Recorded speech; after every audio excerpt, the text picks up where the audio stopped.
This video to show how this pump system works. This pump will only turn on if these float wires here are touching air or water, and then this pump always stays on to keep pressure for these wildfire sprinkler lines. So what we're going to do is bring up the floats and see what happens.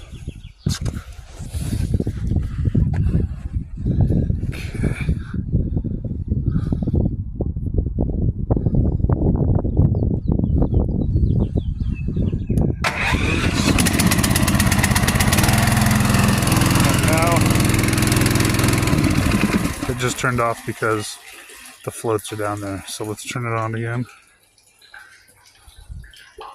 I'll lift the floats up.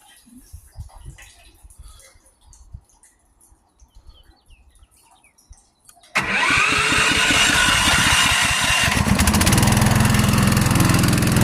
it'll turn off because the floats are back down. So that's the automatic start on this gas pump with the float system.